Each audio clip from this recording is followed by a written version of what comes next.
Students, आपका स्वागत है हमारे YouTube channel pathfinder classes Chhapra में। जिन लोगों ने अभी तक इस चैनल को सब्सक्राइब नहीं किया है, चैनल को सब्सक्राइब करें, बेल आइकन दबाएं ताकि हमारे वीडियोस के अपडेट्स आपको समय समय पे मिलते रहें। ये आपका पार्ट 6 वीडियो है इस चैप्टर का। पार्ट 6 वीडियो में क्वेश्चन नंबर 11 पे है। शायद निम्नलिखित असमीकाओं को हल करना है। तो पहला लिखते हैं 11 नंबर जो क्वेश्चन है इसको देखिए। इसमें क्या है कि दो अलग अलग, पिछले पार्ट में हमने देखा था कि एक ही साथ दी गई थी ना असमीका में, यहाँ पे दो अलग अलग कर देंगे। तो ये तो बहुत ही सिंपल है, दो अलग अलग असमीका है और दोनों में जो उभयनिष्ठ मान होगा वही उसका आंसर हो जाएगा। चलिए यहाँ पे ये हो गया, तो इसको लिखेंगे एक तरफ और एक तरफ लीजिए कि x - 3 इज लेस देन और इक्वल टू 0। दोनों तरफ 5 घटाइएगा ना, दोनों तरफ 5 घटाने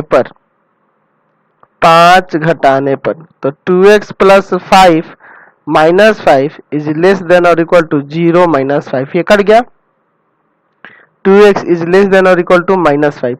अब दोनों तरफ कितना से 2 से भाग करेंगे ना, दोनों तरफ 2 से भाग देने पर तो इधर हो जाएगा 2x/2 और इज लेस देन और इक्वल टू -5/2। समझ गए?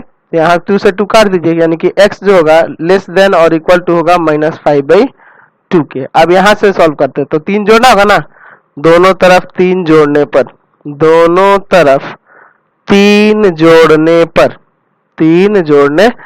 तो 3 जोड़ेंगे तो x - 3 और +3 इज लेस देन और इक्वल टू 0 + 3, यानी कि यहाँ 3 से 3 कट जाएगा, यानी कि x इज लेस देन और इक्वल टू 3। यही ना हो रहा है। अब देखिए यहाँ पे दोनों में उभयनिष्ठ क्या है, देखिए ध्यान से। यहाँ कह रहा है कि x जो है ना लेस देन है लेस देन है और इक्वल टू है -5/2, और यहाँ कह रहा है कि x जो है ना लेस देन है और इक्वल टू है 3। समझ गए? तो देखिए इसके लिए आपको आसान तरीका होगा कि एक संख्या रेखा बना लीजिए।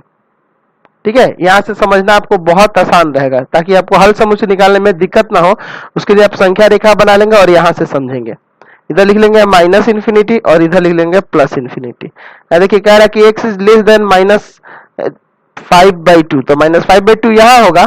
अच्छा, और 3 कौन होगा? इधर होगा, है ना, क्योंकि आपको ये लेफ्ट में रखना होगा, ये राइट में रखना होगा, क्योंकि ये 3 बड़ा ना है। चलिए अब देखना होगा यहाँ से। यहाँ कह रहा है कि -5/2 से छोटा है और बराबर है x, यानी कि -5/2 के बराबर है और इससे छोटा है, यानी कि हल समुच्चय इधर होगा, ये वाला हुआ।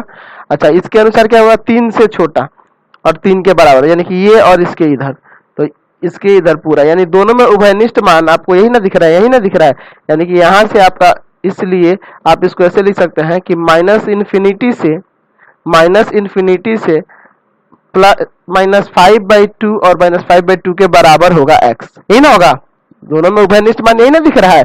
इसके अनुसार और इसके अनुसार चल रहा है, तो दोनों में उभयनिष्ठ यही हो रहा है, यानी कि -∞ से -5/2 के बीच में और -5/2 के बराबर हो सकता है x। यानी कि यहाँ से आप लिख सकते हैं कि हल